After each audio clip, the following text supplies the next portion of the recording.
भी सियासी लीडरान है वो इल्ला माशाअल्लाह 10वीं के आगे नहीं पढ़े और सब बड़ी बड़ी पोजीशंस पे हैं, बड़ी बड़ी कारों में घूमते हैं, बड़े बड़े बंगले हैं, और जितने पढ़े लिखे लोग हैं हम जैसे वो उनके अंडर काम करते हैं। तो अगर कोई बच्चा नहीं पढ़ता तो वो भी काबिल तारीफ है, क्योंकि हो सकता है कल वो साइंसदान बने, साइंसदान अगर नहीं बने तो पॉलिटिशियन बने। तो साइंसदान भी आजकल पॉलिटिशियंस के अंडर काम करते हैं, समझे आप बात। अब आपको ये सवाल मत पूछना कि पॉलिटिशियन बनने के लिए क्या क्वालिफिकेशन लगती है, क्योंकि वो क्वालिफिकेशन बड़ी दर्दनाक है और उस पर अमल करना खौफनाक है, ठीक है। अब चूंकि हम लोग माइनॉरिटी से बिलोंग करते हैं इस मुल्क में, तो हमारे लिए करियर का इंतखाब बहुत अहम है। जहाँ हमारे अफराद 50 साल पहले सब्जियाँ बेचा करते थे, रिक्शा चलाते थे, गोश्त काटते थे, दर्जी थे और दूसरे ऐसे काम करते थे, वो भी स्किल प्रोफेशन थे। आज भी हमारे बच्चों से अच्छी गाड़ी कोई नहीं बनाता है। 2 व्हीलर 4 व्हीलर में हमारे बच्चे बहुत अच्छा काम करते हैं। आज भी आप देखें कि बहुत अच्छे कोट सिलने वाले, शेरवानी सिलने वाले लोग, दुकानें किसी और की हो लेकिन वहाँ काम करने वाले अफराद जो स्किल लेबर है वो माइनॉरिटी कम्युनिटी से बिलोंग करता है। तो इस बात को नहीं भूलना चाहिए। अब आइए करियर प्लानिंग की तरफ। करियर प्लानिंग के लिए हम ये बोलते हैं कि हमको गोल डिसाइड करना चाहिए। गोल क्या होता है? वैसे दुनिया में सिर्फ 2 से 3% लोग होते हैं जो गोल का तयन करते हैं, बाकी के अफराद दूसरों के गोल पे काम करते हैं। हमारा कोई गोल नहीं होता। हाँ, अगर आप बिल गेट्स की तरह सोचते हैं, अगर आप एलन मॉस की तरह सोचते हैं, अगर आप मार्क जुकरबर्ग की तरह सोचते हैं, अगर आप जैक मा की तरह सोचते हैं, तो शायद आप वो 3% लोगों में आते हैं। अब आपको हैरत होगी कि इनमें से कोई भी यूनिवर्सिटी और स्कूल में पढ़ा नहीं, सिर्फ बेसिक पढ़ के इन्होंने कॉलेज छोड़ दिया। अब तो ये तय हो गया है कि भारत का जो तालीमी निज़ाम है वो कोई भी बड़ी क्रिएटिविटी और बड़ी सोच और बड़े साइंसी इजाद को जन्म नहीं देता। इसीलिए नेशनल एजुकेशन पॉलिसी को इंट्रोड्यूस किया गया है। नेशनल एजुकेशन पॉलिसी का एम ये है कि हर बच्चा अपनी स्किल के मुताबिक करियर का इंतखाब करे। तो अब ये चीज़ें बदलेगी, करियर बदलेंगे, सारी चीज़ें बदलेगी। डिप्लोमा डिग्रीज बदलने वाले हैं, बीएड का कोर्स खत्म किया जा रहा है, 4 साल का बीएड का कोर्स होगा। तो अब नौजवानों के पास बहुत सारे स्किल्ड करियर मौजूद है। मैं बता रहा था आपको कि गोल्स डिसाइड करके फिर करियर का इंतखाब कैसे करें। तो करियर के लिए हमको कुछ चीज़ें लगती हैं, जैसे इंटेलिजेंस लेवल। आप सबका एक आईक्यू लेवल है, मेरा एक आईक्यू लेवल है। यहाँ मौजूद इस हॉल में जितने अफराद हैं उनका आईक्यू लेवल 90 से 110 के बीच में होता है। ये इंडियन स्टैंडर्ड आईक्यू है। इस आईक्यू में ही हम काम करते हैं। 110 के ऊपर आप जाएंगे तो आप मोस्ट इंटेलिजेंट होंगे, आप एक्स्ट्राऑर्डिनरी होंगे, आप ब्रिलियंट होंगे, आप जीनियस होंगे। अल्बर्ट आइंस्टाइन का आईक्यू था 162। तो अल्बर्ट आइंस्टाइन ने क्या किया आपको बताने की जरूरत नहीं। तो उस आईक्यू पर आप क्या कर सकते हैं? अगर एपीजे अब्दुल कलाम का आईक्यू आप देखेंगे तो वो जाता है मोर देन 180। चूंकि वो प्रेसिडेंट भी रहे, वो साइंटिस्ट भी रहे, उनको मिसाइल मैन भी कहा जाता है, तो वो एक ग्रेट आईक्यू वाले आदमी। तो सबको पता होना चाहिए कि अपना आईक्यू क्या है। आईक्यू कुछ टेस्ट होते हैं, उससे किया जाता है, बहुत सारी जगह लोग करते हैं। काउंसलर्स के पास जाएंगे आप तो वो आईक्यू टेस्ट आपको करके देंगे। दूसरी चीज़ है आपका एटीट्यूड, आपका बर्ताव, आप कैसे लोगों से बर्ताव करते हैं।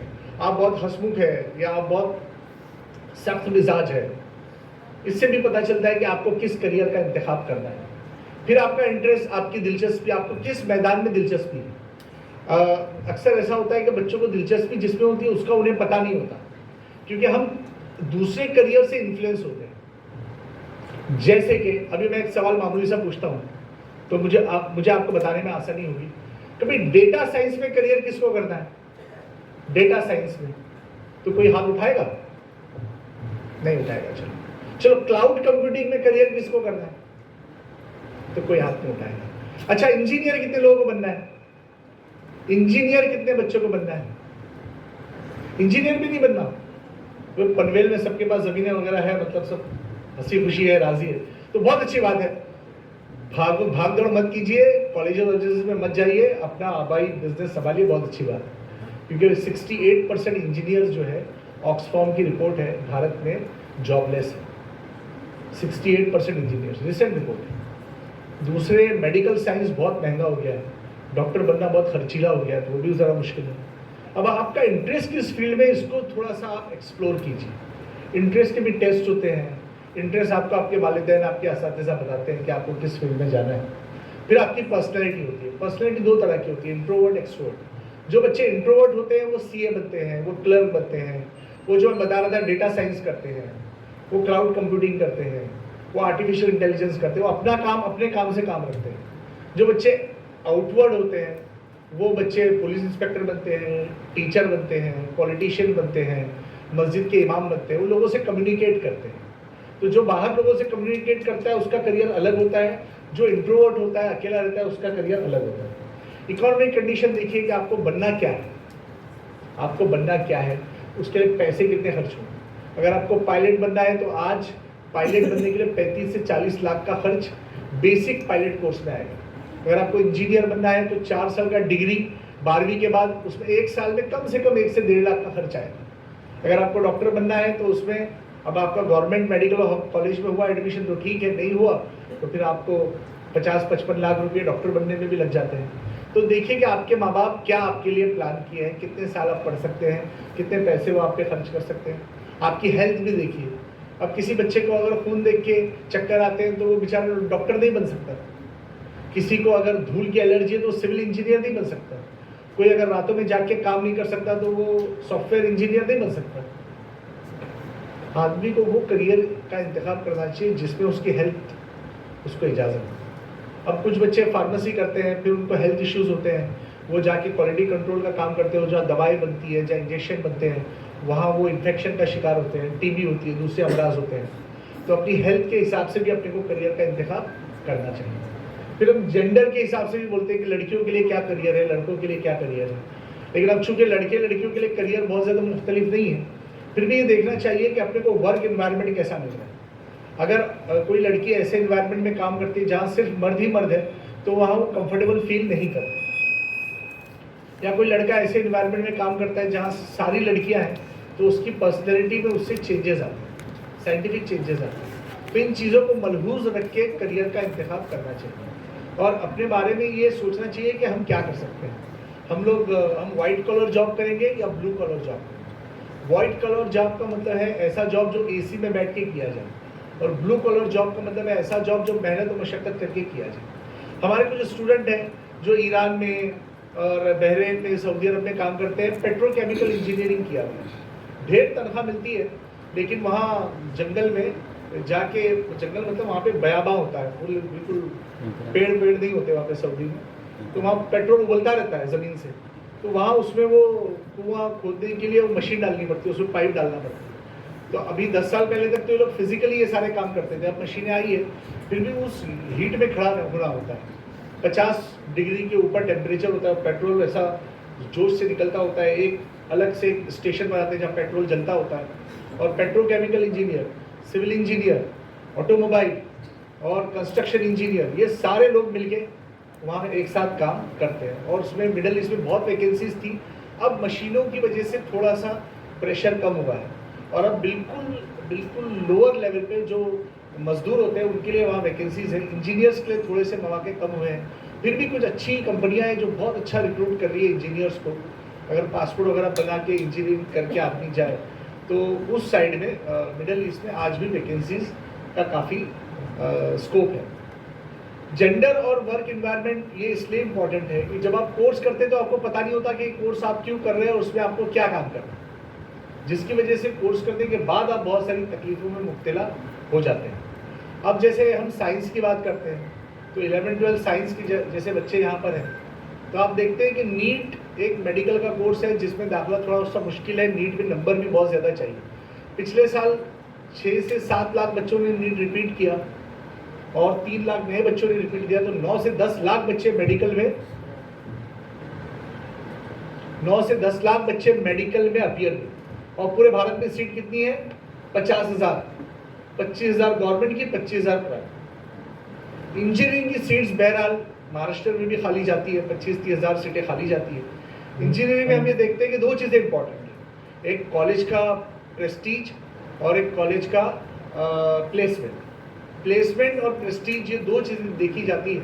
और अब तो कुछ कॉलेजेस जैसे जेई करके बच्चे IIT में जाते हैं, या जैसे बम्बई में VJTI है जो state of the art college माना जाता है, जिसको हम गवर्नमेंट ऑफ इंडिया के प्रेस्टिजियस कॉलेजेस में शुमार करते हैं। इंजीनियरिंग के वो कॉलेज छोड़े तो उसके बाद जितने भी कॉलेज है वहाँ प्लेसमेंट को देखा जाता है, वहाँ पर प्रोफेसर्स वगैरह और कॉलेज की फैसिलिटीज़, कॉलेज में मौजूद इंफ्रास्ट्रक्चर, उसमें किए हुए मतलब ग्रुप वर्क या ये सारी चीज़ें देखी जाती है। तब इंजीनियरिंग में जॉब्स की भरमार होती है, मतलब अच्छे जॉब्स मिलते हैं। आजकल जो 4-5 फील्ड जिसमें इंजीनियरिंग में बहुत बच्चे जा रहे हैं, उसमें से आप खाली नाम सुन लीजिए अगर आपने सुना नहीं होगा तो। एक तो मैंने आपको बताया क्लाउड कंप्यूटिंग, एक मैं आपको बताता हूँ आर्टिफिशियल इंटेलिजेंस, एक है मशीन लर्निंग और एक फुल स्टैक एकेडमी के भी कोर्सेज होते हैं। ये सारे सॉफ्टवेयर रिलेटेड कोर्सेज हैं जिसमें अब आगे चल के भारत का इन्वेस्टमेंट भी अच्छा है। कंप्यूटिंग में क्वांटम कंप्यूटिंग और वाईफाई की जगह अब जैसे लाईफाई आएगा तो लाईफाई टेक्नोलॉजी या सेमीकंडक्टर के लेवल पे जो टेक्नोलॉजी आने वाली है, जिसमें शायद आपका हेडसेट ख़त्म हो जाए और आप बगैर हेडसेट के एक बेल्ट लेकर उसी से आपके मोबाइल का काम हो जाएगा। तो ये मोबाइल फ़ोन जो है ख़त्म हो जाएगा, या तो बेल्ट होगा मोबाइल की जगह, या तो ऐसा एक वो होगा कुछ पहनने के लिए कुछ होगा, या तो एक वॉच होगी जिससे सारा काम आप कर सकेंगे। और वर्चुअल स्क्रीन आ जाएगी, आपको स्क्रीन की ज़रूरत नहीं। अब तो हमको मोबाइल सिर्फ स्क्रीन के लिए चाहिए, वरना सिम कार्ड तो अभी ई सिम कार्ड हो गया, सिम कार्ड के बगैर भी फ़ोन चलता है। तो अब ये टेक्नोलॉजी बहुत आगे बढ़ रही है, इसका हाथ मिलाने के लिए, इसके साथ चलने के लिए मेहनत की ज़रूरत है। दूसरी जो ऐसी फील्ड है जिसमें बहुत ज़्यादा मौके है वो हेल्थ सेक्टर। हेल्थ में पैरामेडिकल बहुत आगे जाने वाला है, क्योंकि कोरोना के बाद vaccine, injections, nursing, ophthalmology, cardiac care, ये सारी चीज़ें बहुत महंगी और बहुत बढ़ने वाली है। वैसे भी आप जानते हैं कि हिंदुस्तान मिडल ईस्ट के में जो हिंदुस्तानी मुकीम है उनके लिए मेडिकल टूरिज्म हो गया है। लोग रहते अमेरिका में हैं और दांत निकालवाने हिंदुस्तान आते हैं, और ये मुबारक नहीं है, बात सच है। सही है। साउथ अफ्रीका के हमारे कई दोस्त दांत की सफाई करने यहाँ आते हैं, ये खारगर आते हैं, यहाँ वो MGM का कोई हॉस्पिटल है, ठीक है। तो हिंदुस्तान एक मेडिकल टूरिज्म है। सऊदी से लोग हार्ट का ऑपरेशन कराने आते हैं, तो हमको ऐसा लगता है कि हिंदुस्तानी कार्डियक की बीमारी में मुब्तला है। ऐसा नहीं है, यहाँ सस्ता इलाज है और यहाँ डॉक्टर ज़्यादा है और यहाँ हेल्थ केयर में खर्च कम है। तो हेल्थ केयर में लड़कियों के लिए भी बहुत सारे मौके हैं, सोनोग्राफी में, और जैसे मैंने बताया नर्सिंग में, DMLT में, इसमें बहुत सारे अच्छे स्कोप मौजूद हैं। फिजियोथेरेपी काफ़ी अच्छा करियर है जो आगे बढ़ेगा, आगे जाएगा। तो ये पैरामेडिकल है। इंजीनियरिंग की तो खैर बात होगी, मैं उसको थोड़ा स्कीप करके आगे बढ़ता हूँ। कॉमर्स में 2 तरह के करियर है बच्चों, एक एवरग्रीन करियर है और एक फ्यूचर करियर है। एवरग्रीन करियर में CA कभी नौकरी नहीं करता, वो अपनी फर्म बनाता है। अब CA जो है इसलिए भी इम्पोर्टेंट है कि अब इनकम टैक्स खत्म होकर GST लग गया है, तो और छोटे मोटे कारोबारी को GST देना पड़ता है और आगे चल के सिचुएशन के सुधरने के इम्कान कम है। तो CAs का काम, अकाउंटेंट का काम, certified financial accountant, company secretariat, Excel और जो इस पर काम करते हैं टैली, एडवांस टैली, ये सब काम बढ़ जाए और आपको वर्क फ्रॉम होम मिलेगा। छोटे मोटे पान वाले और चाय वालों को भी अपना GST निकालना पड़ेगा और कैश ट्रांजैक्शन कम से कम होगा और ऑनलाइन ट्रांजैक्शन ज़्यादा से ज़्यादा होगा, ताकि हर चीज़ पे नज़र रखी जा सके। तो नज़र रखने से याद आया कि एक साइबर सिक्योरिटी एक करियर है जिसमें बेइंतहा करियर के मौके मौजूद है। ये जो कैमराज है, ये जो सारी चीज़ें होती है, तो ये बहुत इम्पॉर्टेंट है कि इसमें करियर भी बहुत अच्छे हैं। अपने बच्चे अच्छा करते हैं, अगर ढंग से किया जाए तो साइबर सिक्योरिटी और इथिकल हैकिंग वगैरह में करियर बहुत अच्छे हैं, बहुत लॉन्ग टर्म करियर है। तो ये CA, CS और BAF ये बहुत अच्छे करियर है। लेकिन इसमें हम आगे बढ़ेंगे तो मार्केटिंग, BMS ये करियर मार्केटिंग के, मैनेजमेंट के, मास मीडिया के, एडवर्टाइजिंग के, इन्फ्लुएंशियल मार्केटिंग के बहुत बढ़ने वाले हैं कॉमर्स में। इन्फ्लुएंशियल मार्केटिंग मतलब क्या? भाई मेरा एप्पल का मोबाइल है, मुझको बेचना है, तो मैं इसको कहाँ क्या करूँगा? मैं इसको व्हाट्सएप पे डालूंगा, मैं इसको फेसबुक पे डालूंगा। तो सोशल मीडिया की नेटवर्किंग से चीज़ें खरीदी बेची जाएगी। वैसे भी आप देखिए बहुत सारी चीज़ें अब हमारी घरों पर आ रही हैं, अमेज़ॉन से, फ्लिपकार्ट से, तो वो जो कम्युनिकेशन मीडिया में वो बढ़ जाएगा और ई-कॉमर्स को आगे बढ़ावा मिलेगा। रिटेल मार्केटिंग जो शॉपिंग मॉल में हम मार्केटिंग करते हैं, उसमें करियर बढ़ने के मौके बहुत ज़्यादा है। फिर इसमें पूरा काम बैक ऑफिस का है, तो बैक ऑफिस में आपको करियर बनाने के लिए बहुत सारे मौके हैं। तो ये तो हो गई कॉमर्स की बात। अब आप देखिए आर्ट्स में करियर जो है, पहले एक ज़माने में ऐसा था 1960 की दहाई में कि सारे बच्चे आर्ट्स लेते थे, साइंस और कॉमर्स बहुत कम लोग लेते थे। इसीलिए आप देखते हैं कि आज़ादी में लड़ने वाले जितने हमारे रहनुमा हैं सब वकील रहे, चाहे वो गांधी जी हो, चाहे वो कोई और हो, पंडित नेहरू हो, लोकमान्य तिलक हो, सब के सब वकील लॉयर रहे। तब आर्ट्स के करियर को बूम था। बाद में 60s के बाद सऊदी अरब में तेल निकला और बहुत सारे मौके निकले, तो हिंदुस्तान और तमाम मुल्कों से खलीजी ममालिक में लोग जाने लगे और डिप्लोमा करके 10वीं के बाद 3 साल का मैकेनिकल का डिप्लोमा करके लोग सऊदी चले गए। तो हमारी पहली जो नस्ल थी वो लोग सब सऊदी में थे और उन्होंने सिर्फ 10वीं के बाद डिप्लोमा किया था। 12वीं के बाद डिग्री बहुत कम लोग करते थे क्योंकि उसमें वक्त ज़्यादा लगता है। पहले डायरेक्ट डिग्री होता था, कोई इंट्रेंस टेस्ट नहीं था। उसके बाद ये हुआ 80s की दहाई में कि IT आया तो कंप्यूटर साइंस एकदम बूम हुआ। अब वो 20 साल चला, computer science, IT, software, Windows XP, ये वो, माइक्रोसॉफ्ट और कैपजेमिनी कंपनी और सब ये सारी चीज़ें आई। इसके बाद जो दौर आया वो आया सोशल मार्केटिंग का थ्रू ई-लर्निंग। इसमें मौके बहुत ज़्यादा बढ़े। तो जैसे आप आज जो करियर हम 4-5 आपको बताते हैं वो करियर है जिसमें बहुत ज़्यादा स्कोप अगले 10, 20, 30 सालों में होने वाला है। उस वक्त तक जब तक दुनिया में कोई नया रिवॉल्यूशन नहीं आता या नया इनकलाब नहीं आता। वैसे भी अब जो है इनकलाब के आने के मौके बड़े कम हैं क्योंकि हर जगह आपको विजिल किया जा रहा है, विजिलेंस बढ़ गया है, नजरें बढ़ गई है। अब लोग सिक्योरिटी कैमरे से इतना खौफ खाते जितना खुदा से खौफ नहीं खाते, ठीक है ना। तो इसके चलते करियर भी बिल्कुल शिफ्ट हो गया है और करियर में इमोशनल चीज़ें कम हो गई है। किसी को भी बड़ी कंपनी जो 4-5 लाख मंथली पैकेज पे था उसको कंपनी कल निकाल देती है और वो बिल्कुल बेकार हो जाता है। इसमें जॉब सिक्योरिटी बहुत बड़ा मसला है। अब जॉब सिक्योरिटी गवर्नमेंट में थी तो बड़े पैमाने पे लोग गवर्नमेंट जॉब में जाते थे, अब वो रास्ता भी थोड़ा सा मुश्किल हो गया है। लेकिन फिर भी आज IAS में मतलब UPSC में अच्छे career, Maharashtra public service commission, union public service commission, SSC staff selection commission, ये जितने कमीशंस होते हैं गवर्नमेंट के, इनमें बहुत अच्छे जॉब्स हैं। अगर आप स्कूल से ढंग से तैयारी करें और हमारे स्कूल बच्चों की सही से ग्रूमिंग करें तो 12वीं के बाद, BSc के बाद, BCom के बाद इन करियर में जा सकते हैं। जैसे बहुत सारे ऐसे करियर ऑप्शन है, अगर आप एम्प्लॉयमेंट न्यूज़ पढ़ेंगे तो आपको हज़ारों करियर मिलेंगे, एग्रीकल्चर में, कंस्ट्रक्शन में, रेलवेज़ में, लेकिन हमारे बच्चों की वहाँ तक पहुँच नहीं हो सकती। इसकी बड़ी वजह ये है कि हमको उन करियर के बारे में कोई बताता नहीं। दूसरी ये कि हम ट्रेडिशनल करियर इख्तियार करने के आदी हो गए।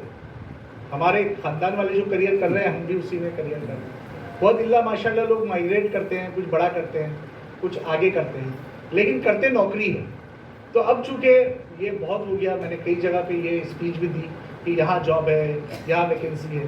अब मैं कहता हूँ कि नौकरियाँ तो है, लेकिन अगर कोई एंटरप्रेन्योर बनना चाहता है तो वो ज़्यादा अच्छा ऑप्शन उसके लिए है। एक छोटा मोटा ही सही बिजनेस करें आदमी और अब एक इनकम पे रिलाय ना करें। अब जो है लोग बड़े बड़े ऑफिसों में बैठे हैं और ऑफिस के बाद 2 घंटा ट्रेडिंग भी करते हैं, शेयर मार्केट में भी कुछ करते हैं। बहुत सारी ऐसी कंपनियां आई है जो शरिया कंप्लायंस कंपनियां हैं। मतलब आपको हैरत होगी कि बजाज और रिलायंस भी शरिया इंडेक्स के हिसाब से काम करती है। उनको भी लगता है कि मुसलमान बहुत बड़ा मार्केट है क्योंकि मुसलमानों का बहुत ज़्यादा पैसा आउट ऑफ इंडिया जाता है, वहाँ पर वो लोग इन्वेस्ट करते हैं। तो भारत सरकार चाहती है कि मुसलमान यहाँ इन्वेस्ट करें, लेकिन यहाँ इन्वेस्ट करने में ख़तरा ये है कि पैसे डूब जाते हैं या नुकसान हो जाता है, रिटर्न नहीं मिलता। तो ऐसी बड़ी कंपनियाँ जो नस्दक चलाती है, जो ट्रेड मार्केटिंग करती है, जो शेयर मार्केट में है, वो शरिया इंडेक्स चलाती है। और अगर आप कुछ वेबसाइट पे जाएंगे तो आपको बताएंगे कि कहाँ पर शरीयत के मुताबिक इन्वेस्टमेंट कर सकते हैं और कहाँ पे नहीं कर सकते। तो वो भी बहुत अच्छा है और वो कोई मुसलमान नहीं है, लेकिन उनका रिसर्च बहुत अच्छा है। हमारे कुछ दोस्त भी ये सारे काम करते हैं। तासीस एक कंपनी है, हमारे दोस्त उसके ओनर है, वो बेचारे वही काम करते हैं कई सालों से। दूसरे और 2 फील्ड है इसमें जिसमें करियर बहुत आगे जाएगा। एक है लॉ 12th के बाद भी होता है, लॉ ग्रेजुएशन के बाद भी होता है। 12th के बाद 5 साल का है, ग्रेजुएशन के बाद 3 साल का है। आने वाले दिनों में हुकूमत कोई भी बने, आपने वोट किसी को दिया हो, लॉ में करियर बहुत इम्पॉर्टेंट है। अगर हमारे बच्चे लॉ में करियर बनाएंगे तो ये जितनी भी इरेगुलरिटीज़ है कंस्ट्रक्शन में, जैसे कि हम सब परेशान हैं कि भाई बिल्डर आया, ये खा गया, वो खा गया, या ट्रांसपोर्ट है, या हमारे बिजनेस के बारे में कुछ चीज़ें हैं, तो उसको अच्छा लॉयर डील कर सकता है। अच्छा हो गया। और अच्छे जज भी मौजूद है जो इंसाफ पसंद है, जो काम करते हैं। ऐसा नहीं कि पूरी जुडिशरी खराब है, ऐसा कुछ भी नहीं है। अच्छे लोग भी हर जगह होते हैं और अच्छे लोग ज़्यादा हैं हिंदुस्तान में, अच्छे लोग ज़्यादा हैं। वैसे भी हिंदुस्तान एक ऐसा मुल्क है जहाँ नफ़रत बहुत दिनों तक चल नहीं सकती। हम लोग मोहब्बत करने वाले लोग हैं और यहाँ के लोग बहुत मोहब्बती हैं। सिर्फ आप देखिए, किसी दोस्त को किसी दिन खाने पे बुलाइए तो माशाल्लाह कोई मसला नहीं है। हम लोग तो तजुर्बा करते हैं, अगर आपने इक्वालिटी का मुजाहरा किया, बराबरी के हुकूक दिए और खाना खिलाया तो बहुत पॉजिटिव रिजल्ट इसके होते हैं। दूसरा एक बहुत बड़ा करियर क्लिनिकल साइकोलॉजी। साइकोलॉजी में बहुत स्कोप है। इसकी वजह यह है कि मोबाइल का इस्तेमाल बहुत बढ़ गया है और हम 12-12 घंटे मोबाइल पे मौजूद रहते हैं और हमेशा सोशल मीडिया पे ऑनलाइन रहते हैं। इससे डिप्रेशन में बच्चा जाता है, इससे एंजाइटी बढ़ती है। और मोबाइल के नुकसानात का अभी पूरा अंदाज़ा नहीं हुआ कि मोबाइल एक आध जनरेशन को ख़त्म करेगा, तब इसको समझ में आएगा। तो अब बड़ी बड़ी कंपनियां सोच रही है कि मोबाइल का इस्तेमाल कैसे कम से कम तक किया जाए। तो अब आप देखिए, मोबाइल में नोटिफिकेशन आता है, आपने कितने घंटे सोशल मीडिया देखा, कितने घंटे प्रोडक्टिविटी पे काम किया, कितने घंटे आपने एंटरटेनमेंट किया, कितने घंटे आपने गेम खेला। ऐसा अलग अलग कैटेगरीज बन के मोबाइल आपको नोटिफिकेशन देता है। हो सकता है कि आगे ऐसी टेक्नोलॉजी आए कि एक खास वक्त के बाद मोबाइल ऑफ हो जाए कि बस भाई बहुत हो गया, अब नहीं खेलना, अब बंद, अब 2 घंटे बाद ही चालू है। मैं चाहता हूँ वो टेक्नोलॉजी जल्दी आए। मतलब एक बच्चा मोबाइल खेल रहा है, 2 घंटे हो गए, माँ बोलती देता कि नहीं देता, तो बोलता नहीं देता। जाओ खाना खाएगा, बोलता नहीं। पानी पिएगा, बोलता नहीं। तो कोई ऐसी टेक्नोलॉजी आए कि मोबाइल खुद का खुद बंद हो जाए कि अब 2 घंटे बाद ही खुलेगा। और मैं तो चाहता हूँ कि 11 बजे रात में मोबाइल बंद हो जाए और सुबह फजर के बाद ही खुले, ताकि रात में जो फ्री में जो डेटा मिलता है ना, याद रखिए कोई भी चीज़ फ्री नहीं है।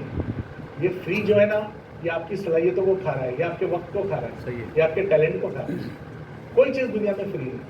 दवाएं भी फ्री नहीं मिलती। फार्मास्यूटिकल कंपनी जो है वो कस्टमर बनाती है, क्योर नहीं देती। अगर यकीन ना आए तो डोलो 650 का रिकॉर्ड देखिए कोरोना में, तो उसने क्या दिया है हमको। पूरे हिंदुस्तान में डोलो 650 इतनी बिकी है कि पूरे 5 साल में इतनी कोई गोली नहीं बिकी। तो ऐसा क्यों होता है? ये सारी चीज़ें सोचने से ताल्लुक़ रखती है और एक समझदारी इसमें है कि लॉन्ग टर्म करियर के बारे में सोचा जाए, 25 साल की प्लानिंग की जाए।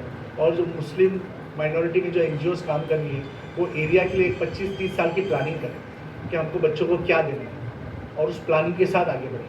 कोई भी चीज़ हेपेसाइड ना करें। छोटे छोटे करियर, मोबाइल रिपेयरिंग खत्म हो जाएगा, वॉच रिपेयरिंग खत्म हो जाएगा, ये सब नहीं बचेगा।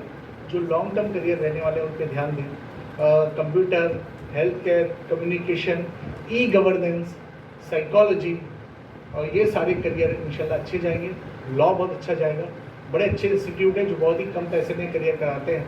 मैं चाहता हूँ कि इन तमाम चीज़ों को आप लोग समझें, इस पर अमल करें, सोच समझ के अपना करियर सिलेक्ट करें और एक अच्छा करियर अपने आप को दें। और करियर में कामयाब होने से ज़्यादा अहम है कि आप कितने खुश हैं। खुशी का और पैसे कमाने का कोई ताल्लुक नहीं दोस्तों।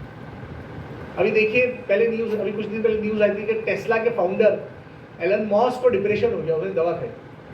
और टेस्ला जो है, मतलब उसका फाउंडर दुनिया का सबसे अमीर तरीन शख्स, वो तो मार्स पर जहाज ले जाता है। वो भी 2026 में इंडिया में फ्लाइंग टैक्सी लॉन्च करने वाला है। पैसे की कोई कमी नहीं। उसने दुनिया के तमाम CEO को चिढ़ाने के लिए CEO की कुर्सी पे अपने कुत्ते को लाके बिठाया और बोला देखो CEO की अहमियत। मतलब इतना अजीब व गरीब है। उसने लिखा X पर कि यार मुझे डिप्रेशन हो गया है। तो डिप्रेशन का ताल्लुक दुनियावी मामला से है। जो आदमी दुनिया के अलावा आखिरत पे नज़र रखता है, उसके पेश नज़र अल्लाह की रज़ा होती है। तो अगर उसको रुपया पैसा ना मिले, अगर उसको एक वक्त खाना ना मिले, तब भी वो मुतमईन होता है और उसको डिप्रेशन कभी नहीं। तो शुक्र करें अल्लाह का जिस हाल में आप हैं, सब्र करें, अपने आप को इम्प्रूवमेंट करने की कोशिश करें और जो बुराइयां हम में आ गई है कम्युनिटी में, उसका दफ़ा करें। जैसे वक्त पे ना आना, वक्त की पाबंदी ना करना, बेईमानी करना, मामलात में गड़बड़ करना, ठीक है, टैक्सी में सफ़र करने टैक्सी का किराया ज़्यादा ले लेना, मामलात में फ़ायदा ज़्यादा उठा लेना और चीट कर देना किसी चीज़ को, किसी का घर हड़प लेना, किसी की पार्किंग चुरा लेना। तो ये सारी चीज़ें गलत है।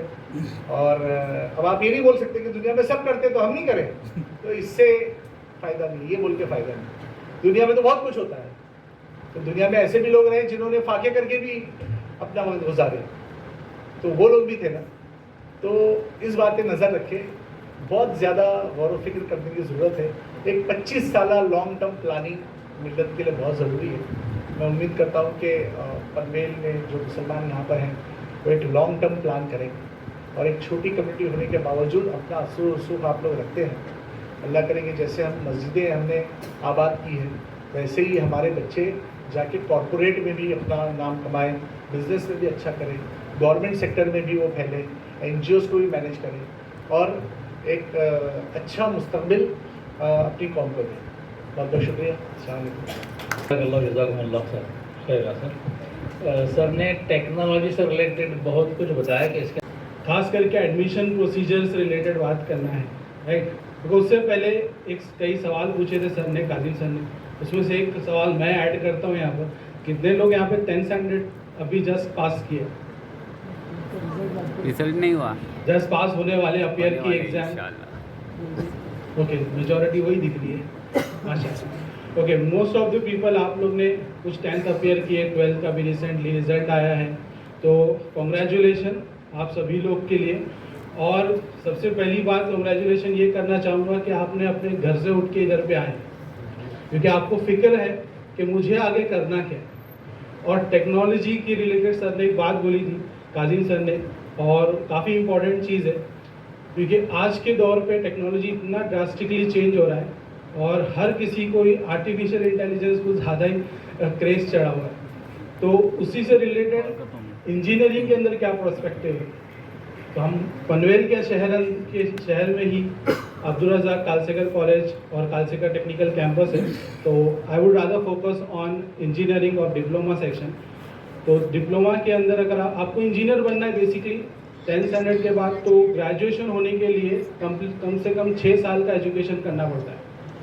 तो दो रास्ते हैं, एक रास्ते आप 12th के बाद करोगे, 12th साइंस के बाद, जो हमारे नेक्स्ट स्पीकर आपको डिटेल में बताएंगे, और दूसरा रास्ता अगर आप डिटरमाइंड हो कि मुझे इस पर्टिकुलर फील्ड में ही इंजीनियरिंग करना है, तो उस रास्ते में किस तरीके से जाएं, क्या मैं पहले ही उसके लिए तैयारी कर लूँ, तो आप 3 साल डिप्लोमा और 3 साल डिग्री के प्रोसीजर से कर सकते हो। अब ये तीनों में भी कौन सी फील्ड में इंजीनियरिंग करना, कौन सी फील्ड में इंजीनियरिंग करना, राइट। तो जो लेटेस्ट ट्रेंड चल रहा है उसके अलावा भी जो पुराने ट्रेडिशनल है, जैसे mechatronic, mechanical engineering, civil engineering, इसके अंदर भी बहुत ड्रास्टिकली इम्प्रूवमेंट आया है, बहुत सारे टेक्नोलॉजी एडवांसमेंट हुए हैं, incorporating AI plus augmented reality. So ये सारे फील्ड पे भी आपको ज़रा गौर फिक्र करना चाहिए। लास्ट में एक सवाल उठा था कि आपसे सवाल आए और कोई किसी ने शायद सवाल नहीं पूछा, एक डर होता है हमारे वहाँ से भी मिल जाए। रह आते हैं अभी एडमिशन प्रोसीजर पे। डिप्लोमा एडमिशन प्रोसीजर जैसे 10th का रिजल्ट निकल, उसके इमीडिएटली नेक्स्ट डे से प्रोसीजर स्टार्ट हो जाता है। काउंसलिंग सेशन हमारे कालसेकर कॉलेज में ऑलरेडी स्टार्ट हो गया है, आप अभी भी आ सकते हो 8 से लेकर 4 बजे के बीच में, कभी भी इंडिविजुअल काउंसलिंग के लिए। और इन जनरल में यहाँ पे आपको बताता हूँ कि जो डिफरेंट फील्ड ऑफ इंजीनियरिंग है उसमें अगर आपको डिप्लोमा करना है, जैसे हमारे कालसेकर कॉलेज में मैकेनिकल इंजीनियरिंग है, सिविल इंजीनियरिंग है, we have automation and robotics, computer engineering and artificial intelligence engineering. तो यहाँ पे ये सारी फील्ड में अगर आपको एडमिशन लेना है तो फर्स्ट जैसे ही 10th का रिजल्ट आता है डिप्लोमा के बाद, तो आपको एडमिशन फॉर्म भरना होगा, जिसको कैप के थ्रू हम लोग प्रोसीजर करते हैं। कैप राउंड में पहले मेरिट लिस्ट लगती है, मेरिट लिस्ट में परसेंटेज के हिसाब से आपका डिटेल मेरिट बना लीव नहीं होगी, तो सबसे पहले वो चेक कर ले। दूसरे ये चेक कर ले कि वो कोई काउंसिल से अप्रूव्ड है कि नहीं। जैसे आप अगर आर्किटेक्चर कॉलेज में जाते हो, आर्किटेक्ट बनना है आपको, तो वो college must be approved by council of architecture. अगर आप फार्मेसी में करियर बनाना चाहते हो, तो जो कॉलेज में आप, कोई भी कॉलेज में आप एडमिशन ले रहे हो, that has to be approved by council of pharmacy council of India, PCI। तो ये जो अप्रूवल है कॉलेज का, वो स्टैट्यूटरी बॉडी से है क्या, ये चेक कर लो। तीसरा जो है उसको कोई गवर्नमेंट रिकॉग्निशन है या नहीं है। फॉर एग्जांपल हमारा कॉलेज जो है directorate of technical education DTE government of Maharashtra से रिकॉग्नाइज्ड है। ओके तो आपका जो पूरा एडमिशन प्रोसेस होने वाला है ये टोटल DTE के थ्रू ही होने वाला है, तो इस चीज का भी ध्यान रखें। ये सारे चीजें आप जब चेक करो तब आप एक चीज देखना, कोई कॉलेज ये क्लेम कर रहा है कि मैं इससे अप्रूव्ड हूं, इससे रिकॉग्नाइज्ड हूं, आप वहीं पे मत रुक जाना, आप इनके वेबसाइट पे जाना। मतलब आप मुंबई यूनिवर्सिटी के वेबसाइट में जाओगे तब देखोगे कि ये कॉलेज उसमें है कि नहीं, अगर वो है तो वो कॉलेज सच में वो अप्रूवल है। ओके लास्ट में एक चीज आता है एक्रेडिटेशन। एक्रेडिटेशन इसका मतलब होता है कॉलेज में जो एजुकेशन मिल रही है वो क्वालिटी एजुकेशन है क्या। ओके तो अगर वो कॉलेज NAC एक्रेडिटेड है या जो डिपार्टमेंट में आप एडमिशन ले रहे हो वो NBA एक्रेडिटेड है, तो इसका मतलब जो एजुकेशन आपको उधर से मिलेगी वो नॉर्मल नहीं, it will be a quality education. Now अगर फॉर एग्जांपल ऐसे काफी कॉलेजेस है जहां पे जस्ट डिग्री खत्म किए हुए बच्चे डिग्री के बच्चों को सिखा रहा है, ओके तो वो एजुकेशन कैसा मिलता होगा आपको पता है। अब जहां पे मास्टर्स या PhD प्रोफेसर्स अवेलेबल हो वही अंडर ग्रेजुएट बच्चों को या डिप्लोमा के बच्चों को अच्छा क्वालिटी एजुकेशन दे पाएगा। तो आप ये पता कर ले पहले कि उधर का जो टीचर्स है उनके क्वालिफिकेशन क्या है। Okay next is infrastructure. जो है आजकल दो तरीके का इंफ्रास्ट्रक्चर होता है, एक होता है फिजिकल इंफ्रास्ट्रक्चर जैसे क्लासरूम, लैब्स एटसेट्रा, और एक होता है digital infrastructure. Classroom, labs, again classroom के अंदर प्रोजेक्टर है कि नहीं, स्मार्ट बोर्ड है कि नहीं, क्योंकि आजकल काफी सारे चीजें हम 1 घंटे के लेक्चर में लेक्चर 10 मिनट ही देते हैं या 15 मिनट देते हैं, 15 मिनट हम वीडियो दिखाते हैं, 15 मिनट हम आपसे स्मार्ट बोर्ड का इंटरेक्शन करवाते हैं। तो ये जो पहले का क्लासरूम था कि 1 घंटा टीचर लेक्चर दिए जा रहा है वो अभी कहीं ना कहीं खत्म हो गया है। ओके तो वो इंफ्रास्ट्रक्चर कॉलेज के पास है क्या। दूसरा लाइब्रेरी। लाइब्रेरी, अब लाइब्रेरी एक फिजिकल लाइब्रेरी होता है जहां पे 2000-4000 बुक्स अवेलेबल है, पर एक चीज होती है डिजिटल लाइब्रेरी, मतलब ऐसी चीज जो आपके मोबाइल में आप लाइब्रेरी एक्सेस कर सकते हो। आप लाइब्रेरी से बुक 2 या 4 ही अलाउ करते हैं, लेकिन अगर आपका लाइब्रेरी डिजिटल रहा, वो कॉलेज का लाइब्रेरी, तो आप कभी भी वो बुक एक्सेस कर सकते हो। एग्जाम के 4 दिन पहले किसी का शादी अटेंड करना है, आप बस में बैठे, आप डाउनलोड कर लिए बुक, पढ़ते पढ़ते जा रहे हो, पढ़ते पढ़ते आ रहे हो, ठीक है। तो ये फैसिलिटीज है कि नहीं वो भी चेक कर लेना, और इसके लिए वो कॉलेज में वाईफाई वगैरह एटसेट्रा फ्रीली अवेलेबल है क्या वो भी देखना है। अच्छा दूसरा ये चीज है कि आप जो ये आपके जो एजुकेशन के कुछ फाइनल ईयर्स अभी है जिससे आप करियर चूज करने वाले हो, इसमें आपका कैरेक्टर भी शेप होता है। तो वो कॉलेज सिर्फ और सिर्फ आपके एजुकेशन पे ही ध्यान दे रहा है या एक्स्ट्रा करिकुलर एक्टिविटीज, स्पोर्ट्स, अगर आपको आर्ट्स में इंटरेस्ट है तो वो सारे चीजों के लिए भी हमारे पास, जैसे जो लोग आर्ट्स में इंटरेस्ट है उनके लिए ऑडिटोरियम है, जो लोग खेलना चाहे उनके लिए 2-3 फील्ड्स है, फुटबॉल फील्ड है, क्रिकेट फील्ड है। तो इससे टीम बिल्डिंग बढ़ती है, लीडरशिप क्वालिटीज बढ़ती है और आपका कम्युनिकेशन स्किल्स भी बढ़ता है। तो ये जो चीजें हैं वो कॉलेज एनकरेज करता है क्या, और उसके पास वो इंफ्रास्ट्रक्चर होना चाहिए। और लास्टली उसका जो है, आप अभी देखो आज आप बॉम्बे में बैठे हो, पहले भी स्पीकर बोल के गए गल्फ के जॉब्स के बारे में एटसेट्रा, तो आज आप इधर बैठ के सिर्फ इधर के यूनिवर्सिटी से ही कनेक्टेड हो या फॉरेन यूनिवर्सिटी से भी कनेक्टेड हो। हम जैसे बॉस्टन के मैसाचुसेट्स इंस्टीट्यूट ऑफ टेक्नोलॉजी के साथ कनेक्टेड है, वेस्टमिंस्टर इंस्टीट्यूट के साथ कनेक्टेड है, उधर से हम लोगों का प्रोजेक्ट कोलैबोरेशन में होता है। तो ये भी चेक करो कि आपको जो एक्सपोजर मिलने वाला है वो कॉलेज से, वो सिर्फ लोकल एक्सपोजर है या ग्लोबल एक्सपोजर है। ओके ना, दूसरा चीज जो मुझे आप लोगों की बताने की जरूरत नहीं, बच्चे यही चीज देख के आ जाती, कॉलेज में कंपनियां आती हैं, कॉलेज में इंटरव्यू होते हैं, और वो इंटरव्यू के बेसिस पे जॉब्स दिए जाते हैं। हमारे कॉलेज के ये कुछ प्लेसमेंट ये कंपनीज में हुआ है। आप लोग अगर हमारे सोशल मीडिया या हमारे वेबसाइट पे जाओगे तो वीक बाय वीक आपको देखने को मिल जाएगा कि हमेशा प्लेसमेंट्स जो है वो होते रहते हैं। ये ईयर लॉन्ग एक्टिविटी है। लेकिन इतना सब होने के बावजूद आप देखो प्लेसमेंट जो है ना, प्लेसमेंट देख के मत लेना। 5 साल पहले लोग वही देखते थे, अच्छा इसका 60% है, इसका 65% है, वो कॉलेज में चले जाते हैं। आज वो मत करना। प्लीज ये चेक करना कि वो कॉलेज में स्टार्टअप इंक्यूबेशन है या नहीं है। स्टार्टअप इंक्यूबेशन क्या होता है? जब आप एक बिजनेस स्टार्ट करते हो तब शुरू में आपको एक बहुत कैपिटल लगता है, पैसा लगता है, ओके, वो सबसे बड़ा हर्डल रहता है।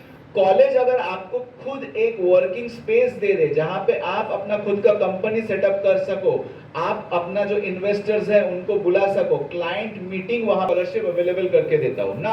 वो ज्यादातर सिर्फ व्हाट्सएप ग्रुप्स होते हैं जहां पे एक मैसेज आता है, ये स्कॉलरशिप आया हुआ है, ये उसका फॉर्म है, अब तुम भरो ना भरो, डॉक्यूमेंट लगाओ ना लगाओ, वो तुम्हारी जिम्मेदारी। ये हो गया पैसिव अप्रोच। अब कुछ कॉलेजेस है जिनके खुद के डेडिकेटेड स्कॉलरशिप टीम होते हैं। ये क्या करते हैं? आपसे फॉर्म प्रॉपरली भरवा के लेते हैं, आपके जो डॉक्यूमेंट्स है वो अपने लेवल पे चेक करते हैं, कुछ आधा अगर मिसिंग है तो वो खुद बनवाने के लिए आपको हेल्प करते हैं और लगाते हैं, और उस चीज का तब तक फॉलो अप लेते हैं जब तक अकाउंट में पैसा ना आए। ये होता है एक्टिव अप्रोच स्कॉलरशिप का। तो वो कोई भी कॉलेज जब आपको बोलेगा कि हाँ हमारे इधर स्कॉलरशिप, तो उनको पूछना आपके पास टीम है, मेरे बच्चे को अगर कोई डाउट आया तो आप देख पाओगे। ये अगर होगा then you should go for that college. Anyway time थोड़ा सा कम है तो ओवरऑल के साथ में दावत दूंगा कि ढूंढ लेता है अंधेरों में मंजिल अपनी, ढूंढ लेता है अंधेरों में मंजिल अपनी, जुगनू कभी रोशनी के मोहताज नहीं होते। हो जाओ, अपने सलाहियतों को, पोटेंशियल को समझ जाओ और उसका सही इस्तेमाल करो। तकरीबन पिछले 25 इयर्स में हजारों बच्चों को इंजीनियर बनाए हैं, हजारों पेरेंट के साथ मिले हैं, हजारों प्रॉब्लम्स को देखा है। एक चीज समझ में आई कि कुछ भी नामुमकिन नहीं है। और आज के डेट में पढ़ाई के लिए पैसा तो कतई भी बैरियर नहीं है। तो बच्चे जो भी 10th और 12th के हैं, इनको मैं अपील करना चाहूँगा कि आप दिमाग से निकाल दो कि पढ़ाई के लिए मुझे पैसे नहीं तो शायद पढ़ाई नहीं होगी। सिर्फ ज़रूरत है सही जगह अप्रोच करने। हमारे इस एरिया में अंजुमन ने जो अदारा कायम किया है कालसेकर के नाम से, पूरा के पूरा अदारा जो है अल्लाह के फजलो करम से हाजी अब्दुल रज़ाक कालसेकर साहब की जो देन है, सही है।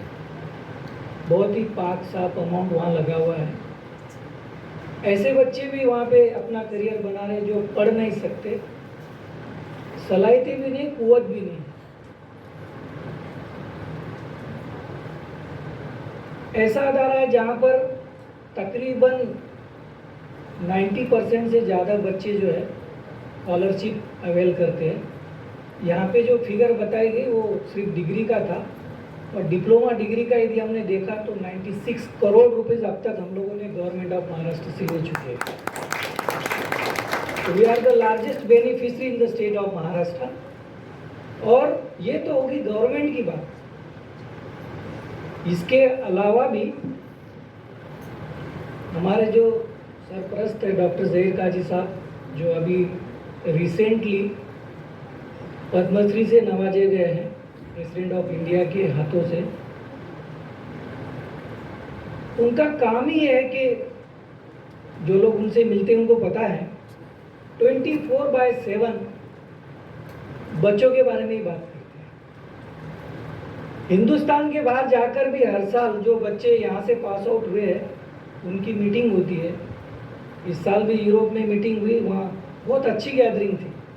उन बच्चों को देखकर वहाँ पे ओवरसीज फ्रेंड्स ऑफ अंजुमन, यानी अंजुमन की जो कम्युनिटी, जो बच्चे पास आउट हुए हैं, उनको जोड़ा गया और वहाँ पे शुरू हुआ है एक काम। तो बच्चे पूरे वर्ल्ड में स्प्रेड हुए इस अंजुमन के अंडर में टोटल 97 इंस्टीट्यूशंस है, जिसमें बड़े बड़े कैंपस है। पनवेल का हो गया, ऊना में कैंपस है, पंचगनी में कैंपस है, सोलापुर में कैंपस है, और बम्बई में साबू सिद्दीक भी आप सबको पता है, वीटी में है।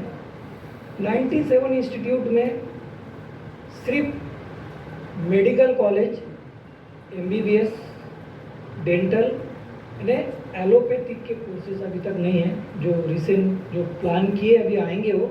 बाकी यूनानी मेडिकल कॉलेज भी है अपने पास में, तो ऑलमोस्ट सारे कोर्सेज हैं।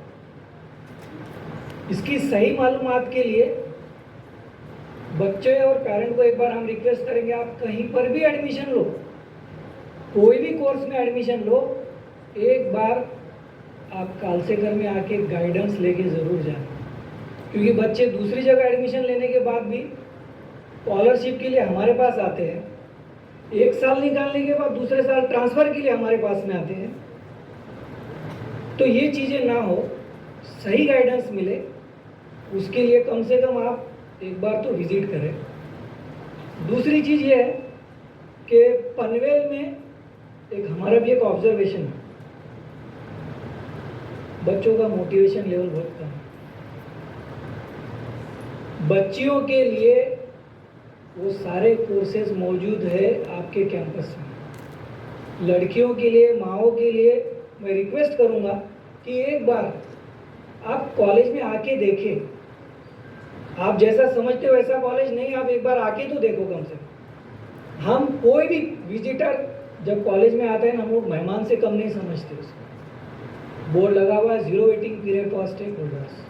तो आप एक बार आइए, एक बार देखिए अपने बच्चों के मुस्तकबिल के लिए इस कैंपस में क्या है या इसके अलावा क्या है। कैंपस में ये चीज़ भी मौजूद है कि जो बच्चे आर्ट, कॉमर्स 12th किए हैं, वो बच्चे भी इंजीनियर बन सकते हैं। नॉर्मली हम सोचते हैं साइंस का बच्चा इंजीनियर बनेगा, बट अभी वो दौर ख़त्म हुआ है। आर्ट के भी बच्चे इंजीनियर बन सकते हैं, कॉमर्स के भी बच्चे इंजीनियर बन सकते हैं। वो भी एक प्लेटफॉर्म वहाँ पर हम लोगों ने bachelor of vocational degree in engineering करके शुरू किया है। उसमें अच्छे खासे अच्छे एडमिशन भी हो रहे हैं और बच्चे अपना करियर भी बना रहे हैं। और दूसरी बात रही कि प्लेसमेंट, 10वीं 12वीं के बच्चों का भी उस चीज़ से कोई लेना देना नहीं, क्योंकि हम लोग भी गुजरे इसमें से।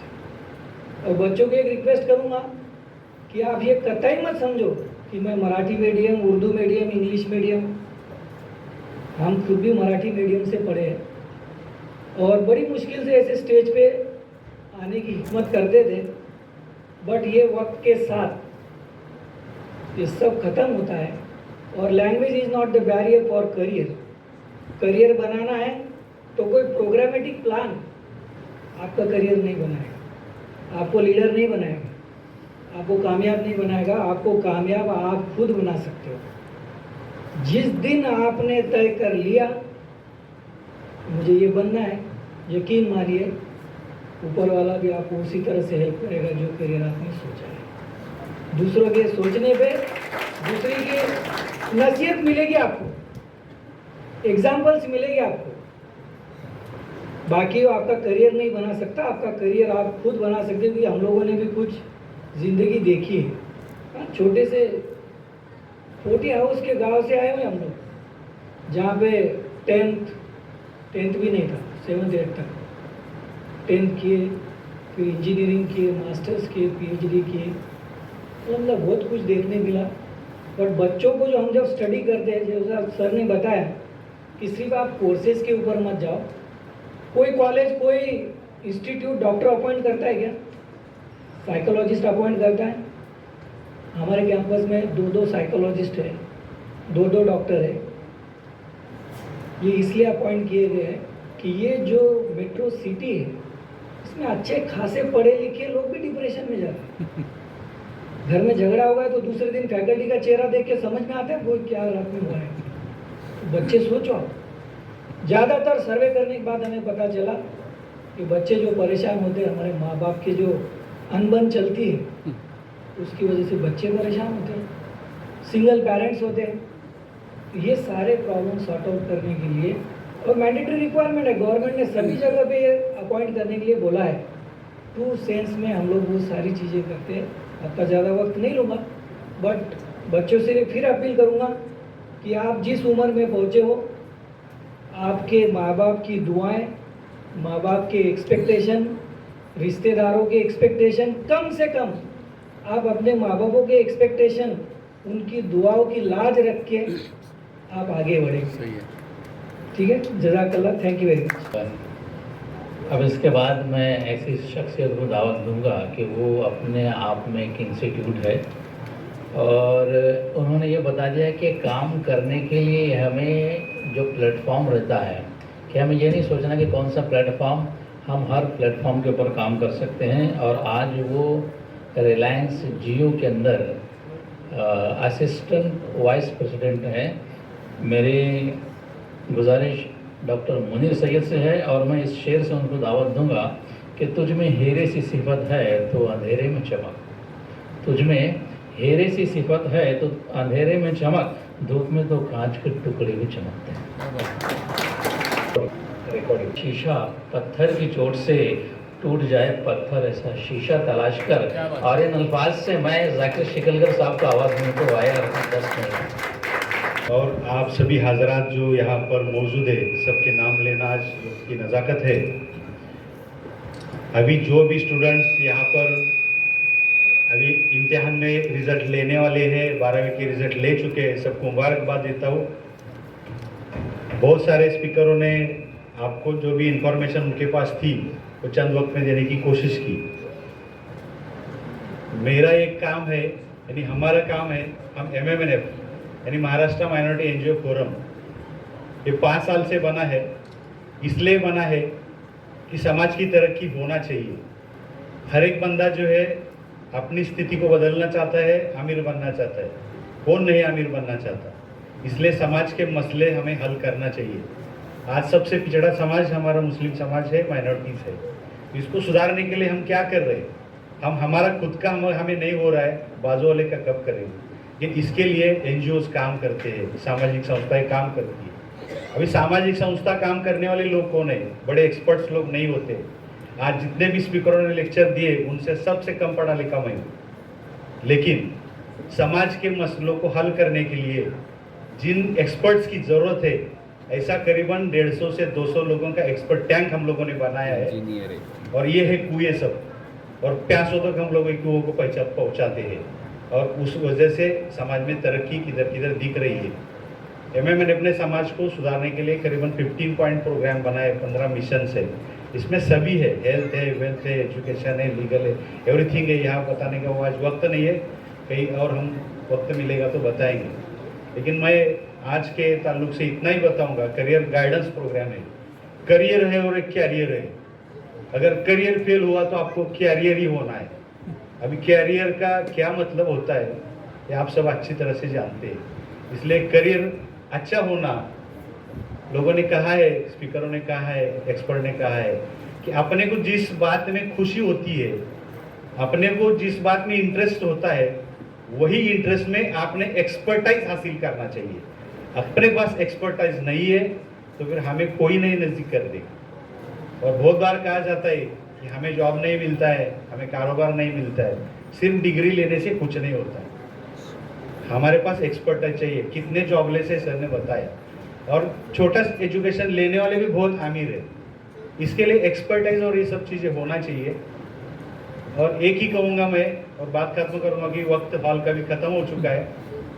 एक दिन से बदलाव आएगा नहीं, हमें बार बार इस पर बैठना पड़ेगा। और करियर की शुरुआत आज लोग सवाल भी नहीं पूछ रहे। ये करियर ढूंढने की शुरुआत जो है 5वीं से 7वीं से शुरू होना चाहिए। और अल्लाह का शुक्र है MMNF एक करियर डेवलपमेंट प्रोग्राम ला रही है 8वीं से 10वीं तक। उसका खर्चा है, रोज़ का एक चॉकलेट का खर्चा 5 रुपये का सिर्फ। अभी व्हाट्सएप पर मीटिंग शुरू है, अभी भी लाइव मीटिंग शुरू है, वेबिनार शुरू है। ऐसे हम लोग कई वेबिनार्स लाएंगे। और करियर कैसे डेवलप करना है, ये जो हमारे डॉक्टर काजिम मलिक सर ने एक 7-8 पॉइंट्स दिए थे, उसको लेकर हम लोग टेस्ट सीरीज भी ले रहे हैं, बहुत सारे वीडियो स्टडी मटेरियल भी दे रहे हैं। और बच्चे का इंटरेस्ट काय में है, उसका एटीट्यूड काय में है, बहुत सारी चीज़ों को उसको सर्च करेंगे और आपको रिपोर्ट देंगे। इसमें भी हम लोग सर एआई का इस्तेमाल कर रहे हैं। जो टेस्ट सीरीज ले रहे हैं उसका आंसर शीट को एआई टूल लगाया है, उसको ढूंढते हैं। अभी एक ही कहूँगा मैं कि जो हमने पढ़ाई की है वो पढ़ाई अगर हमें और कल जाके हमारे फैमिली को 2 वक्त की रोटी नहीं दे सकती है तो उस पढ़ाई का कुछ मतलब है नहीं है। इसलिए हमारी ज़िंदगी आसान होने के लिए, हम खुद हमारे पैरों पे खड़े होने के लिए हमें अच्छा करियर ढूंढना चाहिए और जिस करियर को चूज़ किया है उसमें एक्सपर्टाइज हासिल करना चाहिए। बोलने के लिए मुझे शर्म आती है, आज समाज में ऐसे कुछ नौजवान है, उम्र के मारे माँ बाप ने शादियाँ भी की है, जॉब नहीं है, ऐसे हालत में भी शादियाँ हो रही है, बच्चे भी हो रही है और सब बोझ बनते डिप्रेशन में जा रहे हैं। बहुत हालत ऐसे है, लेकिन वक्त जितना हमें है शादी के पहले हम लोग हमारे पैरों पर खड़े होना चाहिए। जो भी पढ़ाए उससे हमारा सब ज़िंदगी आसान होना चाहिए और हमारे बच्चों का मुस्तकबिल आसान होना चाहिए। बाकी सभी बातें जो है बहुत सारे स्पीकर ने बताई है, लेकिन आपको इसके बाद भी कभी भी कुछ सवाल है तो MMNF का पनवेल सेंटर है, हमारे पास एक्सपर्टाइज है। आने वाले दिनों में हम लोग एक करियर की करीबन 8 दिन की एक सीरीज़ भी चलाने वाले हैं, जो रिकॉर्डेड लेक्चर्स है उसको हम लोग रोज़ाना व्हाट्सएप ग्रुप में डालेंगे ताकि लोग इसमें देखते रहें। बस इतना ही कहूँगा, बहुत देर हो चुकी है, बोलने के लिए बहुत था लेकिन वक्त की कमी है, माजरत चाहता हूँ। और आज आप सब लोग बहुत कीमती वक्त निकाल कर हॉल तो भर गए, खुशी है। ऐसे ही बार बार हमारे समाज के मसले जब भी रहेंगे तो वक्त दीजिए और बार बार हम लोग ये आउट ऑफ वे हमें लगता है, कुछ लोगों को लगता है कि हम क्यों जाए, ऐसा नहीं है। कुछ लोगों ने बोला करियर मेरे लिए नहीं है। तो सभी बातें जो भी सामाजिक संस्थाएं लाती है, जो जिम्मेदार लाते हो, हर बात का इम्पोर्टेंस है, इतना ध्यान रखो और बार बार ऐसे प्रोग्राम में जो सामाजिक संस्थाएं आती है इनको साथ दो। ये ऑर्गेनाइजेशन MMNF पनवेल और उसके साथ में कल्चरल इंजीनियरिंग कॉलेज है और भी अनजाने हाथ है जिन्होंने इसमें शिरकत की है और सभी स्पीकरों का मैं सबका शुक्रिया अदा करता हूँ। जज़ाकल्लाह खैर।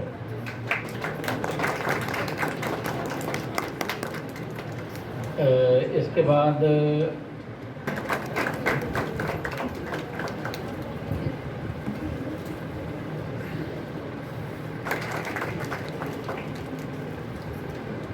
आप लोग आए, जाने से पहले है मैं सभी का जो है कि MMNF की तरफ से आप सबका शुक्रिया अदा करता हूं और हमारे प्रेसिडेंट से इजाज़त चाहूँगा कि